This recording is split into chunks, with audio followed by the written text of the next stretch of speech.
Buenos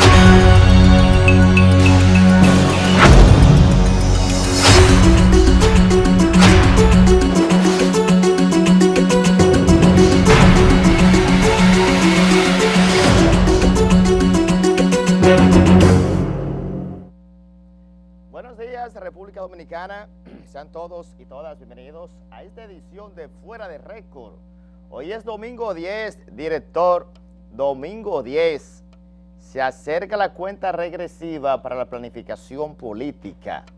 Así es que 10 de mayo, si partimos de lo que tiene el calendario y no lo que dice el papelito, se podría decir que estamos a prácticamente un año de las elecciones. Así estuvo la ciudad de Santo Domingo, amaneció hoy la ciudad capital muy calurosa. Meteorología está pronosticando que las fuertes temperaturas van a continuar durante todo el día. Miren, señores, entrando en materia, el tema de la reelección presidencial sigue concentrando la atención del país hasta un punto que en lo personal me llama mucho la atención y hasta preocupación.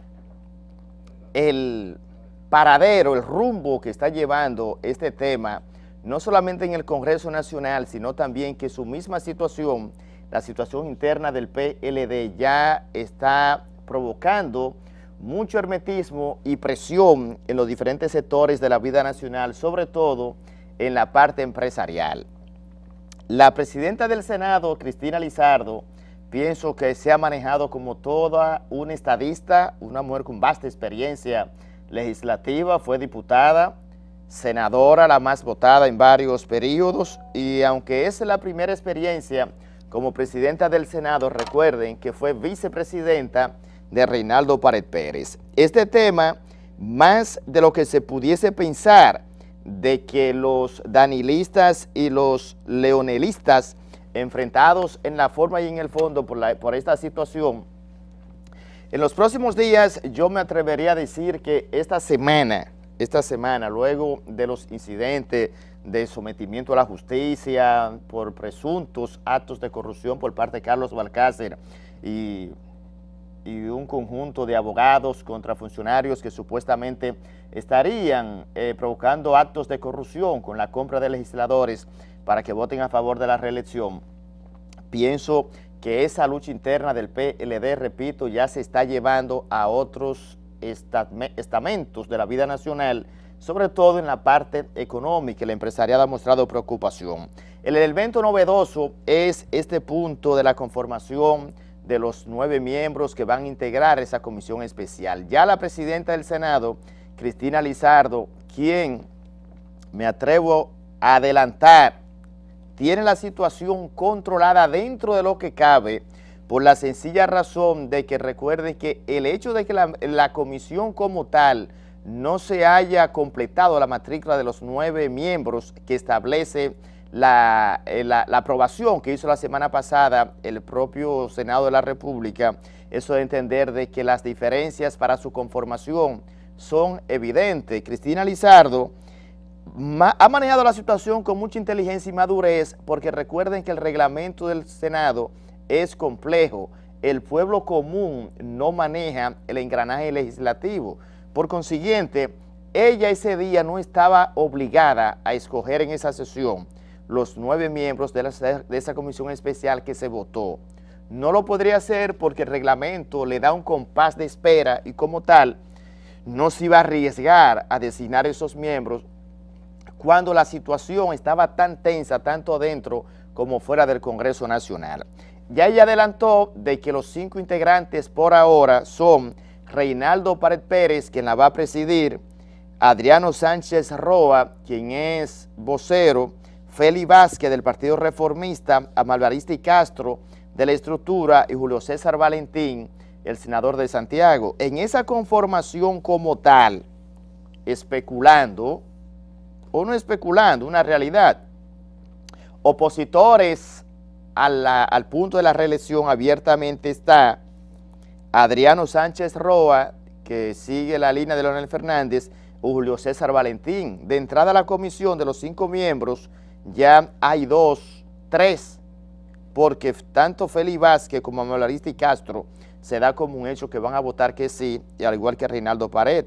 Entonces hay 3 contra 2 en esa conformación por ahora. Para mañana está previsto que la presidenta dé a conocer los 4 miembros restantes que van a conformar esa importante comisión. Yo sé que la comisión, los ojos del país y la misma situación legislativa van a estar todos enfocados en lo que va a ser esa comisión. ¿Qué podría ser? Vistas públicas, debates, llamar a todas las partes interesadas en hacer sus planteamientos, y después lo más importante es ese informe final, porque el pleno es soberano y aunque la comisión rinde un informe favorable, tiene que ir a votación al pleno, el cual tiene la última palabra.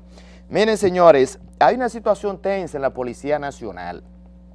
En los últimos días he recibido varios informes de casos que se han estado dando y me llama bastante la atención, y lo quiero hacer un llamado al jefe de la Policía Nacional para que preste mucha atención.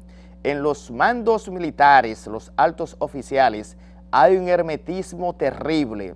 No se sabe, hay versiones y posiciones encontradas de que las viviendas en las que viven los oficiales superiores, hay planes de quitarle esa vivienda para dársela a alistados, cabos y policías de menor rango.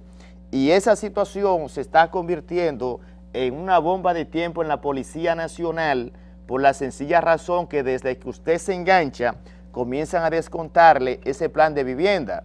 Y entonces, si usted tiene, por ejemplo, 30 años en la institución, ya usted acumuló una cantidad de recursos que le permite tener su techo.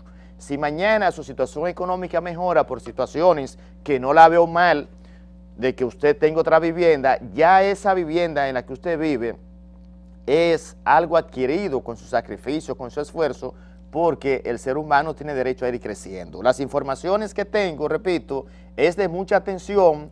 En los próximos días podrían darse situaciones hasta de protesta, sobre todo de los generales, oficiales superiores que están en retiro, porque algunas de esas viviendas también son ocupadas por oficiales que ya están en retiro y otros que están activos, y por consiguiente entienden de que eso no sería posible, porque luego de 30 años, 40 años, 25 años, toda una vida que usted le estén descontando de su salario para ese plan de vivienda, salirle ahora que se la van a quitar para dársela al listado que no tienen, eso podría provocar una situación de mucho hermetismo y de mucha confusión en una institución que por su naturaleza misma nunca los ánimos están color de rosa. Vamos a la pausa. Miren, la próxima semana hay una situación también bien delicada. El tema salarial es un punto muy importante. Para la próxima semana está convocado el Comité Nacional de Salarios. Los sindicalistas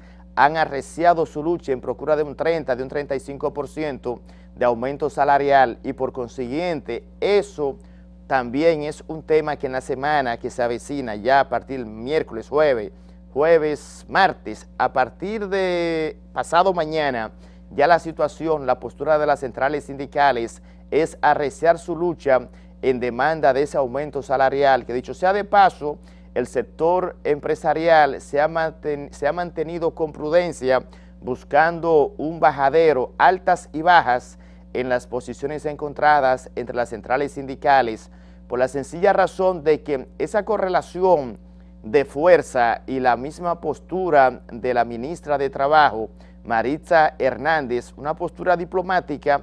Pienso también que aunque la ley, eso es lo que faculta, el Estado como tal, el Ministerio de Trabajo, la ministra, el que esté, sin importar la posición, es un tema histórico, siempre se ha manejado con mucha ambivalencia. Yo reconozco que el aumento salarial es necesario, sin embargo, hay empresas que por su misma característica y la situación de estructura en el país no estarían en esas condiciones de poder realizar un aumento salarial en esa proporción. Bueno, si se suma esa parte a la misma situación de energía, empleomanía, TCS, el tema de los impuestos y TEBIS, el anticipo, que para mí es una de las estafas más grandes que se ha hecho en la historia de la República Dominicana, porque es como usted hacer un asalto a mano armada, pero que después usted quedaría descargado. Esa es una simple panorámica de lo que yo pienso que son los anticipos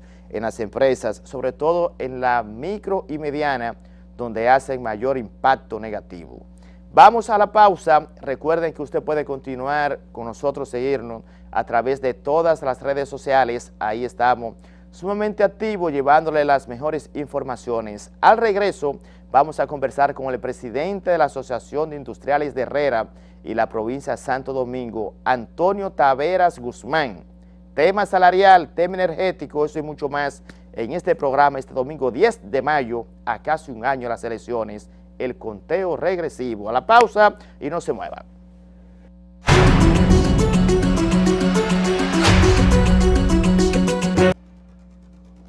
Bueno, señores, tal y como le habíamos adelantado, y nos acompaña en este plato fuerte, entrevista principal, Antonio Taveras Guzmán, presidente de la Asociación de Industriales de Herrera y la provincia de Santo Domingo. Un sector muy pujante para la economía y sobre todo en estos tiempos de mucha dinámica económica, cuando las altas y bajas son normales, no solamente en el país, sino también en todo el mundo. Buenos días, Taveras, bienvenido y gracias por estar con nosotros. Gracias por invitarme a su programa, muchas gracias. Buen día. Bueno, yo sé que los ojos del país, puestos en un tema crucial, se podría decir.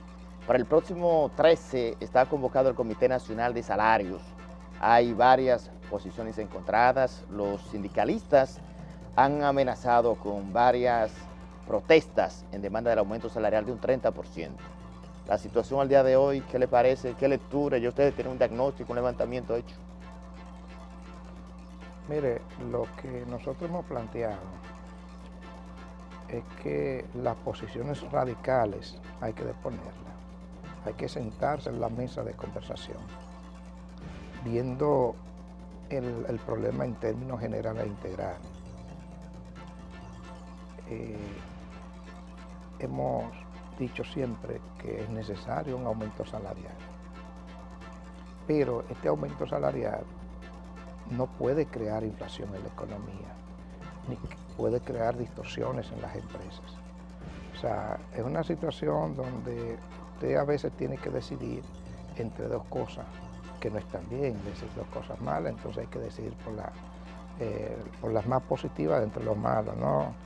Con esto quiero decir es que las empresas dominicanas están pasando por momentos de bastantes dificultades en términos de su productividad y en términos de todas las trabas que hay en este país para producir. Eso es una situación, pero por otro lado también los trabajadores están pasando por situaciones incómodas y difíciles, donde el salario no le permite vivir. Entonces también eso es inhumano y también eso hace que el pueblo dominicano como consumidor, desde el punto de vista del consumidor, tenga menos capacidad para consumir. Entonces los negocios y el comercio no venden. Si no tienen una población con capacidad para consumir, no van a vender. O sea que el problema es complejo. Entonces yo pienso que ambas partes tenemos que sentarnos en la mesa de conversación, obviando todas las posiciones radicales y entendiendo la posición de cada sector. O sea, esto no es una cuestión de una lucha entre un patrón, esto es un problema inclusive de país, porque el país está abocado a competir en los mercados internacionales. Entonces nosotros necesitamos paz laboral, necesitamos empleados, obreros en nuestras fábricas que puedan comer. O sea, que puedan ir desayunados, comidos y puedan cenar, o sea, que no tengan ese problema. Y a esta hora, muchos de nuestros trabajadores quizás comen una vez al día, y entonces eso no puede ser. Aunque yo les repito, eso no lo vamos a resolver con un aumento salarial, el que se vaya a hacer, el que se pueda. Eso implica muchas cosas más, implica política pública desde el Estado, ¿no? Para mejorar las condiciones en términos generales de este país. Las condiciones hospitalarias, las condiciones de transporte, el mismo problema eléctrico, todo. Entonces, esto es un problema que no es simplemente de carácter privado entre las empresas y los trabajadores. Esto implica mucho más. Usted ha planteado un tema sumamente interesante. Usted dice algunas limitaciones y también plantea de políticas integrales, o sea, el aumento solo no sería suficiente, sino un plan integral.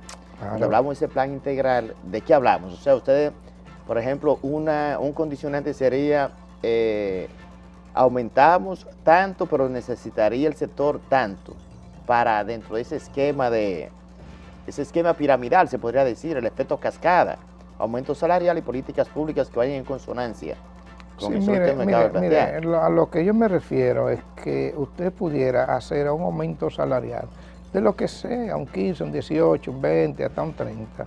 Pues si no hay políticas públicas que ayuden a ese salario, entonces ese salario pronto va a quedar igual, ¿no?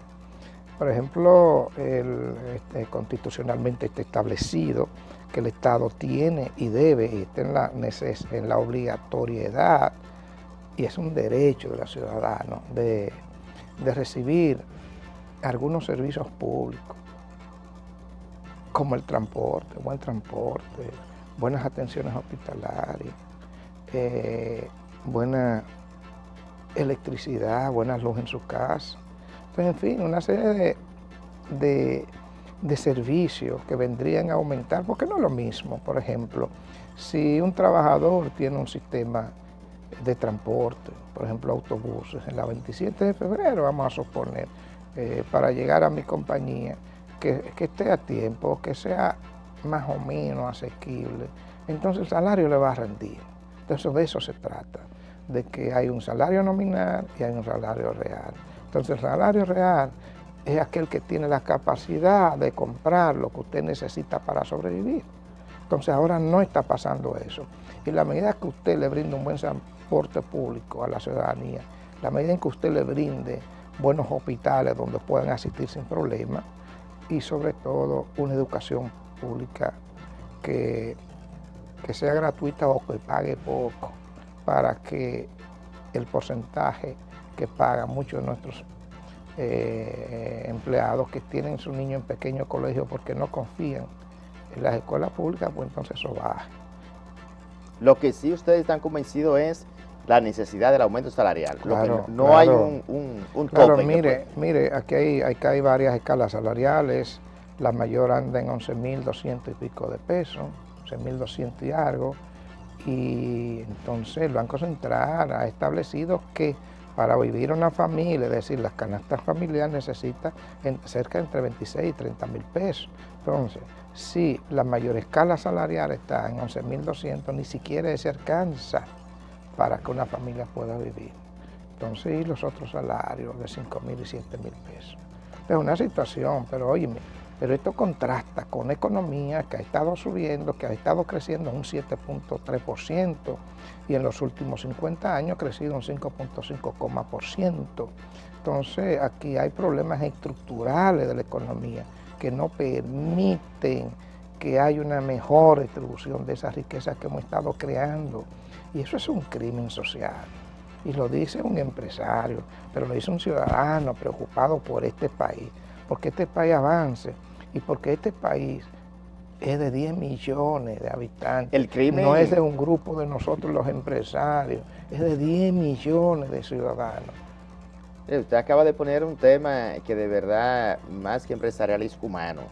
Y sé que los televidentes que a esta hora están viendo el programa lo van a calificar así, sumamente humano. De antemano, le felicito porque no había escuchado nunca un empresario hablar del término de crimen social, haciendo referencia al problema estructural que existe en la República Dominicana. Claro, una economía creciendo tantos años, y la pobreza, República Dominicana, según todos los organismos internacionales, anda por el 40%. En América Latina, la media, el porcentaje medio de pobreza anda por el 28%. Por el 28%. Claro, la pobreza aquí es una pobreza, yo diría, con una subpobreza, porque si le vamos a agregar la pobreza, porque partiendo de las variables macroeconómicas y el crecimiento sostenible de los últimos años, un 5%, la proyección, los organismos internacionales hablan de la misma proyección, pero hay una clase media que la mayoría de los estudios dicen que se está haciendo pobre por la misma situación. Bueno, la mire, inflación no se corresponde con el mismo crecimiento. No, lo que pasa es que en este país no hay movilidad social, no hay. Mire, y esto es algo que lo repito porque es bastante desagradable. En el último informe del Banco Mundial, que se titula Cuando la pobreza no es compartida, ahí se expresa el Banco Mundial que en las últimas 2 décadas, América Latina, en términos porcentuales, ¿no?, en general, ha tenido una movilidad social de un 41%, es decir, 41% de su población en América Latina en general ha subido en las últimas décadas 1, 2, 3 peldaños hacia arriba, o sea, un 41% de la población, mientras aquí solamente el 2% de la población lo ha hecho. Sin embargo, somos la economía que ha estado creciendo más en América Latina. ¿Cómo se Eso atribuye? te dice a ti que hay un problema estructural. ¿Cómo se explica ese desfase, se podría decir? Aquí hay muchas explicaciones, mire, hay muchas explicaciones para eso, muchas explicaciones. Primero, desde cómo la economía históricamente está estructurada. Ha estado concentrada en 2 o 3 grandes negocios, ¿te entiendes? Aquí, por ejemplo, tenemos una economía de mercado y el mercado no funciona como debe de funcionar. Aquí de repente la Constitución establece que no debe haber monopolio, pero aquí hay muchos monopolios, aquí hay monopolio. Entonces, pero monopolio en el sentido, pero como limitante el monopolio. Los monopolios. Bueno, aquí permitido. Por ejemplo hay grupos empresariales que te manejan desde el empaque hasta la mudanza, ¿me entiendes? Entonces aquí, claro, aquí por ejemplo, de repente, aquí miren por ejemplo, el 99% de las empresas, el 98% de las empresas son medianas y pequeñas empresas, el 60% son microempresas. Entonces, las microempresas ayudan mucho con el problema del empleo, pero también esas micro no, generalmente mueren antes de los 5 años, por diferentes razones. Primero, porque no encuentran un ambiente para crecer, y el ambiente para crecer, con esto te digo, que el Estado tiene que cumplir su rol. O sea, yo no estoy diciendo que el Estado le dé nada a nadie, pero que cumpla con su rol, porque nosotros pagamos nuestros impuestos para que el Estado cumpla con su rol. Y está establecido, repito, constitucionalmente, que uno de los roles del Estado es proporcionar servicios adecuados, ¿te entiendes? Para que haya un clima de negocio y un clima de convivencia en la sociedad correcto. ¿Están conformes usted en la actualidad con ese papel del Estado? Mire, esto no es un problema de gobierno, ni de Danilo Medina, ni de Leonel, no, esto es un problema de Estado, un problema de cómo ha estado estructurada la economía de este país. ¿No significa que los gobiernos, entonces, después de la muerte de Trujillo, cuando nosotros venimos de un crecimiento económico, que la industria azucarera era nuestro soporte, después de eso se hizo el cambio a la Han fracasado franca en términos sociales. Hemos avanzado, óigame, hemos avanzado porque vivimos en este país, hemos avanzado en muchos aspectos, pero en términos sociales seguimos muy retrasados. Bueno, la economía entonces al día de hoy, dicen los informes, dependemos del sector de las telecomunicaciones, que es el que más ha crecido, el sector zona franca, entre comillas, se puede decir colapsado a media, y entonces un sector productivo, como el tema energético, una serie de aspectos, y usted plantea otro tema interesante de que, bueno, ese fracaso significaría una revisión del modelo implementado por los gobiernos de turno. Mire, nosotros ya estamos hablando prácticamente no de los problemas de nuestras empresas, estamos hablando de los problemas del país. Yo pienso que nosotros hemos estado fracasando en términos de políticas sociales en el país, y eso lo dicen los últimos informes de los organismos internacionales, pero también el gasto social de este país es de los más bajitos en América Latina, que aumentó un poco con el 4% en educación, pero usted no puede vivir en un país donde invierta menos del 2% en salud, menos del 2% en salud, donde usted no puede, una situación, por ejemplo, el problema habitacional de este país, que es grave, ¿entiende? Entonces usted toma renglón por renglón, porque señores, el desarrollo no es elevado, el desarrollo no es un metro, el desarrollo tiene que partir de la gente, de la persona. Y si los organismos internacionales te dicen, usted tiene un 40% de pobreza, mientras que en América Latina la media es un 28%, entonces usted tiene problemas, usted tiene que revisarse. Entonces, en ese ambiente tampoco las empresas. Nosotros tenemos, mire, el mercado interno, que es un mercado que si tiene un 40% de pobreza, va a consumir poco. Pero también tenemos un mercado internacional que es muy competitivo. Solamente con el acuerdo de libre comercio, con el DERECAFTA, nosotros tenemos ahí un mercado de 300 millones a donde podemos acudir. Pero ¿qué pasa? Nosotros con todos estos problemas estructurales que tiene esta economía, o sea, se nos está haciendo cada vez más difícil competir. Entonces tenemos nosotros que preparar nuestras empresas para competir en ese mercado. Miren, hay un aspecto importante, el tema de la reclasificación, del tema del aumento salarial, el tema de Haití y el tema energético, 3 aspectos vitales al día de hoy para el desarrollo industrial y empresarial de la República Dominicana. Guárdeme esa respuesta ahí, vamos a la pausa y estamos conversando en esta entrevista central. Antonio Taveras Guzmán, presidente de la Asociación de Industriales de Herrera y la provincia de Santo Domingo. Vamos a la pausa y ya volvemos.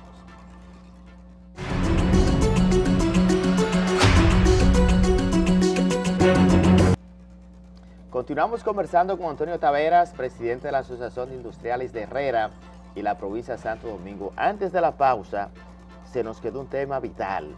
Ahora, a propósito del tema del conflicto salarial, hay 2 variables que son las que se han estado manejando en las negociaciones.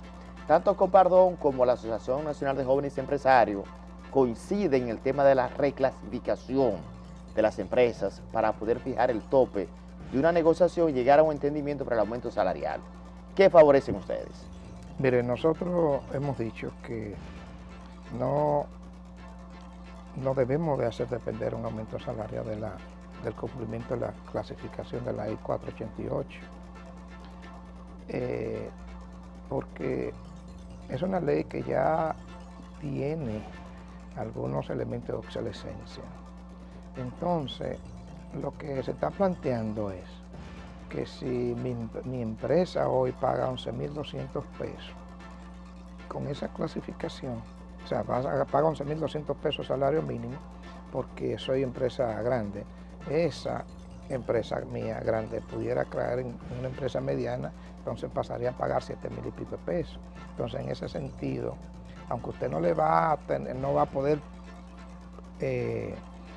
bajarle los salarios a los empleados que usted tiene ahí, pero los próximos que usted vaya a entrar, entonces usted se va a apoyar en esa clasificación, le va a pagar 7.000 y pico de pesos.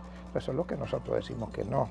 Mire, hay un proyecto de ley en el Congreso que está en manos, creo que es de los diputados, que hace una nueva reclasificación, o sea, modifica esa clasificación. Sí. Que es interesante e importante. Entonces nosotros le hemos dicho, vamos a esperar a eso y no hagamos depender ahora un aumento salarial de eso. Entonces, en esa nueva clasificación que está en el Congreso, en ese proyecto de ley, por ejemplo, ahí la microempresa tiene unas subclasificaciones. Entonces establece una clasificación que se llama microempresa de consumo, es decir, aquella microempresa, un salón de belleza que las personas tienen para subsistir diario, sería una microempresa de consumo. La otra sería una microempresa de acumulación de capital, es decir, con posibilidad de crecer. Entonces, hasta ahí, óigame, se hace esa subclasificación para poder darle otro tratamiento a esa empresita de los empleados, tratamiento diferente a la otra, que es de acumulación.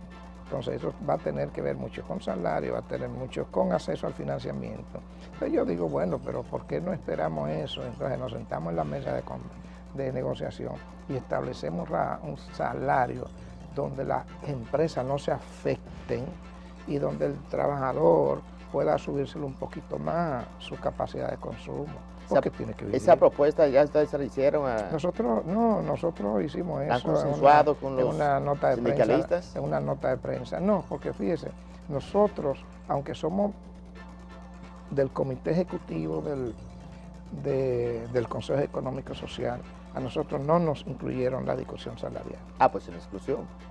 Bueno, pienso que sí. Bueno, sí. No lo piense, la realidad, si están todos los sectores, si forman parte de él, y un sector tan pujante para la economía y con tanto impacto en el quehacer laboral, no fue tomado en cuenta, eso se llama exclusión. Pensamos que sí, pero pensamos que sí. Nosotros hemos estado planteando esto que te estoy planteando, son nuestras posiciones, y hemos estado planteando otras posiciones. Al día de hoy, ¿cómo está el sector industrial? Si nos toca elaborar un calificativo bien, muy bien, mejor, principales desafíos. Mire, si lo llevamos a la salud, es un paciente que está en intensivo, está estable. Yo pienso que está en intensivo. ¿El sector industrial es intensivo? Claro. O sea, por todas las trabas que tenemos en este país, y usted se fija, por ejemplo, los aportes al PIB del sector industrial ha ido disminuyendo mucho. Actualmente es como un 5 o 6%, no llega a 7%. Entonces, ¿qué es lo que pasa? Muchas veces, muchos de nuestros empresarios se han convertido en distribuidores de mercancía por el hecho de que les sale más barato traer una mercancía ya lista, hecha, fabricada en China y traerla acá y venderla y comercializarla. Y yo tengo prueba diario de eso. Entonces, eso es una situación que no ayuda al desarrollo de este país. Pero ¿qué es lo que pasa? Mire que son tantas las trabas que usted tiene.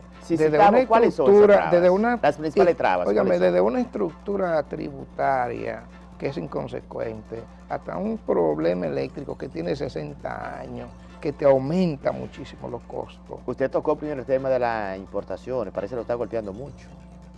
El tema de las importaciones.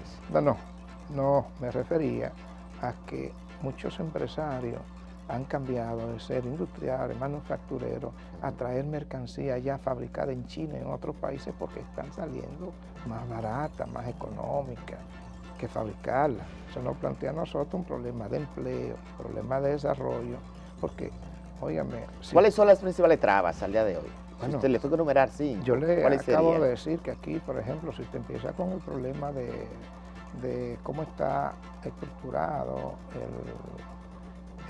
¿cómo se llama? ¿El aparato productivo? No, cómo está estructurado, cómo usted paga impuestos. O sea, el tema tributario. El sistema Anticipo, tributario. ITEVI 18. Cómo está estructurado eso es mortal. Usted, por ejemplo, usted tiene que pagar cada día 5 un ITEVI que usted no lo cobra más después de 3. O sea, lo puede cobrar los 3 meses cuando usted se fía 90 días. Sin embargo, tiene que adelantar un ITEVI. El presidente emitió una normativa, instruyó a la DGI para una normativa, no se está cumpliendo, de que no se pague el ITEVI por lo facturado, sino por lo cobrado. Bueno, el sector industrial. Eso todavía no está aplicándose. ¿Que no se está aplicando?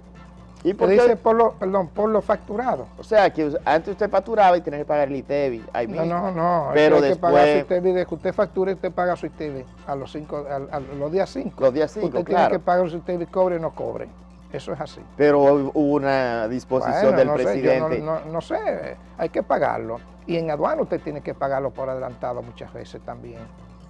¿Es así? No, pero espérese, usted está planteando algo gravísimo. Que eso es grave, eso es lo que está establecido. Sí, pero recuerde que hubo una posición cuando se hablaba del pacto, el pacto fiscal. Bueno, pero ese pacto no se ha dado. No se ha dado, pero a raíz de la presión que hubo del sector empresarial e industrial, se tomó esa decisión.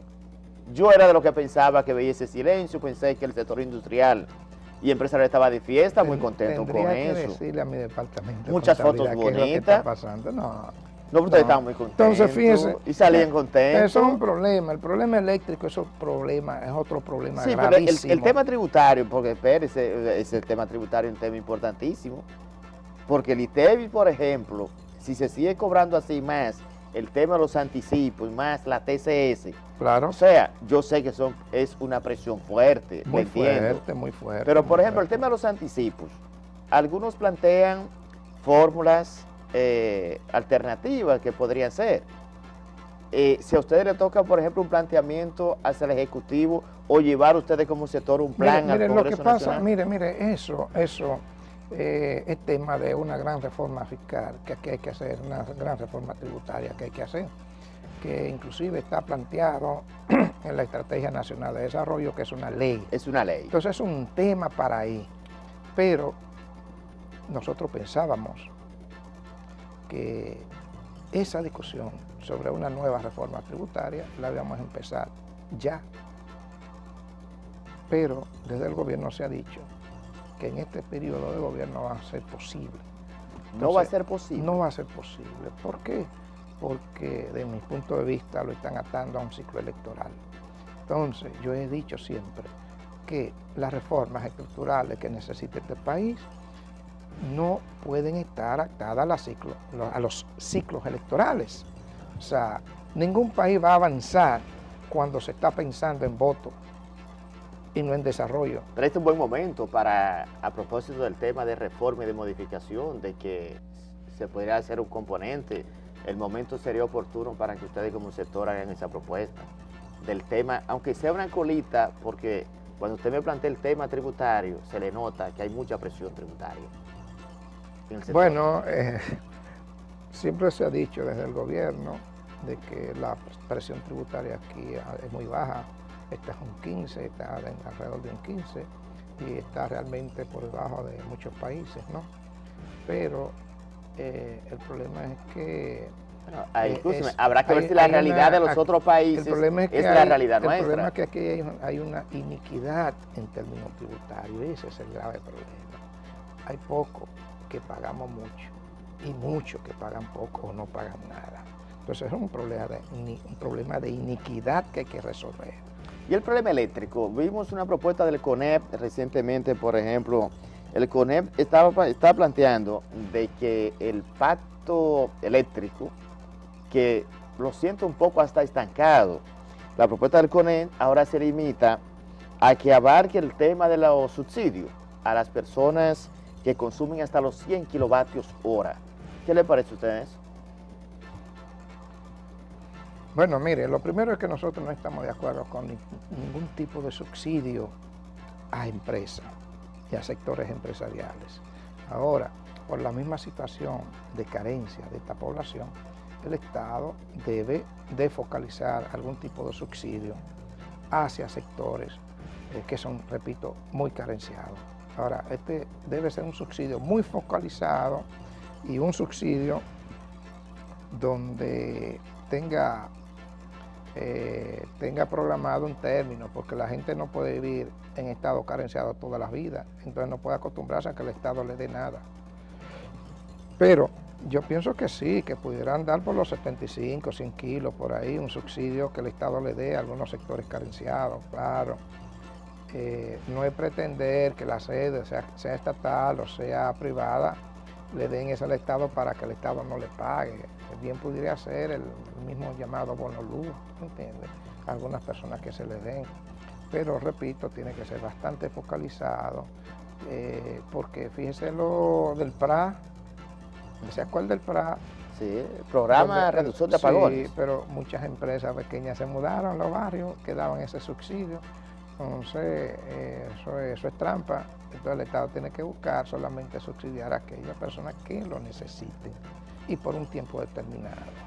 Y en el caso del sector industrial, el que usted representa, ¿cómo afecta, o sea, al día de hoy, un diagnóstico de situación del tema eléctrico? Imagínense, totalmente. Lo primero es que tenemos una energía bastante costosa.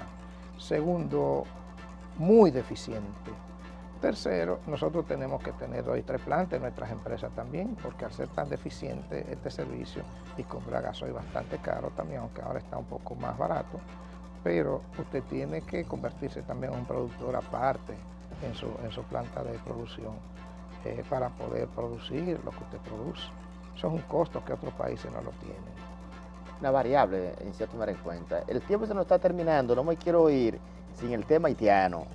la situación que se ha dado, los industriales, hubo un entendimiento, vimos como que el tema mermó un poco y que la situación se resolvió por el momento. Al día de hoy persiste en la misma traba el tema de la inseguridad, por ejemplo, con los camiones, el tema de envío de mercancías y todo eso. Mire, lo que pasa es que Haití es un país sumamente inseguro porque allí la institucionalidad, aunque aquí es frágil, allá casi no existe.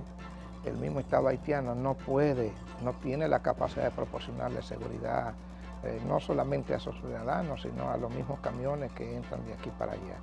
Entonces ese es un problema que está afectando, ¿no?, el comercio. El problema haitiano es un problema muy complejo. Y pienso que a veces nuestro país solamente está viendo una sola cara de la moneda en términos de planteamiento de cómo resolver la situación. Yo he dicho y repito, Haití está pasando por una crisis, por una hambruna. Entonces, donde ese país solamente tiene dos posibilidades, o se va al mar o viene para este lado. Entonces, ¿qué es lo que nosotros tenemos que hacer? Nosotros tenemos que tratar de que no pasen para este lado. Ahora, no es simplemente con la represión, porque es un problema humano. Nosotros tenemos que buscar la forma de cómo los haitianos tengan los incentivos necesarios en su país para que se queden allá. Entonces, ¿qué es lo que tenemos que hacer? Bueno, hay que promover las inversiones internacional en ese país. Nosotros, algunos empresarios, debemos de tener la posibilidad de invertir también en esa frontera. Lo está haciendo Capellán con muy buen éxito ahí, ¿no? Entonces, la única forma que los haitianos tienen incentivo para quedarse es que haya fuente de trabajo allá. Nosotros, como economía, siempre vamos a tener ya una necesidad de un volumen, de una cantidad de haitianos. Bueno, por eso se reglamenta, se le hacen contratos. Nosotros como país tenemos que cumplir y hacer cumplir nuestras leyes migratorias, como lo hacen todos los países, ¿entiendes? Pero entendiendo que allí no existe un problema como se ha querido plantear aquí de muchos sectores, que los haitianos no quieren invadir, que los haitianos se quieren apoderar de esta isla. Esa gente no tiene capacidad para eso, señora, ni están buscando eso. Esa gente lo que están es pasando hambre. Entonces nosotros tenemos que entender eso, ¿te entiendes? Primero, hacer cumplir nuestras reglas migratorias.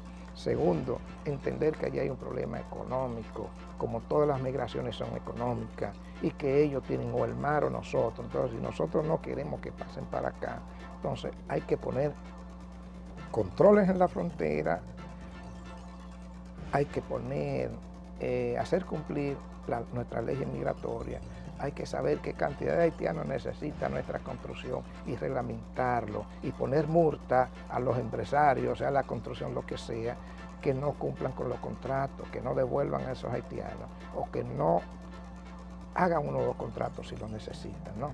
Entonces, allí hay un problema económico básicamente y de institucionalidad, un problema de todo tipo, pero los haitianos pasan para acá buscando qué comer. Esa es la realidad. Don Antonio, le agradezco infinitamente que hoy en la mañana esté con nosotros en Fuera de Récord, llevándole a los televidentes, sobre todo al sector que usted representa, que es muy pujante y vital para el desarrollo económico e industrial del país. Muchas gracias a usted. Gracias. Señores, continúen con el contenido de Fuera de Récord, aún falta mucho más.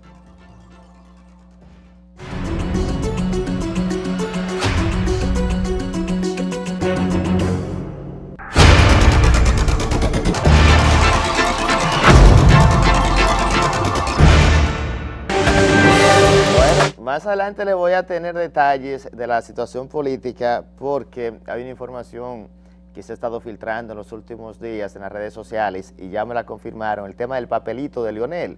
Esa parte lo voy a decir más adelante o si no en el programa del domingo. Miren, hace unos momentos estaba revisando los cables internacionales. Hoy quiero destacar, es importante también las cosas positivas.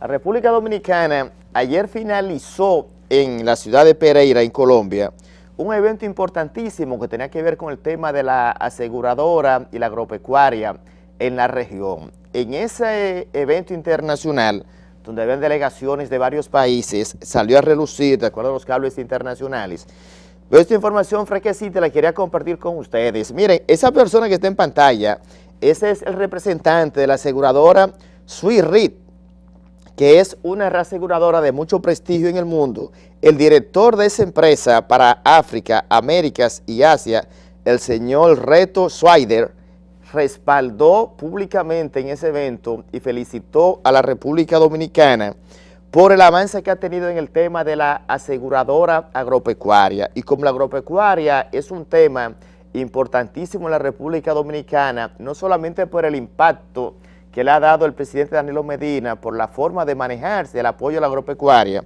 este señor con tanto prestigio internacional dice que República Dominicana debe ser un ejemplo para los países del Caribe, Centroamérica. Sabemos del gran esfuerzo realizado por el gobierno dominicano debido al aporte que realiza al pago de las primas a los productores dominicanos a través de la Dirección de Riesgos Agropecuarios, dijera, y de Agrodosa. Anunció además que en el mes de junio enviarán técnicos expertos para formar a nuevos técnicos agrícolas en términos de seguro agropecuario en la República Dominicana. El señor Swider felicitó además al gerente general de Agrodosa, ingeniero Ángelo Rodríguez, por los logros alcanzados en los últimos 6 meses y le expresó su apoyo irreversible a seguir con la transformación de la institución que dirige. Ese evento concluyó ayer en la ciudad de Pereira, Colombia, y los cables internacionales hoy en la mañana están haciendo referencia a esa publicación. Pienso que debe ser un orgullo para la República Dominicana que organismos internacionales y entidades de tanto prestigio como esta de la Swiss esté dando su apoyo, el respaldo a la gestión de Agrodosa, porque de una forma u otra eso tiene un impacto positivo, no solamente en la agropecuaria, sino también en el mismo tema de las políticas de gobierno, porque al final, señores, las cosas pasan, el país es de todos y por consiguiente los logros y las cosas positivas que de una forma u otra repercuten a favor de un gobierno, al final eso se queda para el país. O sea, usted puede ser verde, blanco, morado, del color que usted quiera. Ahora, las cosas positivas que resaltan el Estado y que resaltan las políticas de un país en una determinada gestión, pienso que sin importar su bandería, eso suma, porque recuerden que la República Dominicana es centro de atención, es un país que de acuerdo a la CEPAL, los propios organismos internacionales la colocan en un buen puntaje cuando se habla de economía, y el tema de la agropecuaria es un tema importante, de ahí la necesidad de resaltar esa información. Los cables internacionales hoy en la mañana, repito, le han dedicado buen espacio a ese punto del desarrollo de los logros y la gestión, la transparencia y el crecimiento que ha tenido la agropecuaria en la República Dominicana en los últimos meses, en especial Agrodosa, que dirige en la actualidad el ingeniero Ángelo Rodríguez. Señores, se nos terminó el tiempo. La próxima semana, director, aunque usted me está haciendo mucha seña, mire, lo que dice el papelito, lo voy a poner más tarde en Twitter, de los puntos que está planteando Leonel Fernández, son 7 en total, lo voy a poner en mi cuenta de Twitter en un momento, me pueden seguir en Fuera de Récord y también en el mío personal, Lima Elvis 06. Así que, señores, se nos terminó el tiempo, director, guárdeme un poquito más de espacio, lo que dice el papel.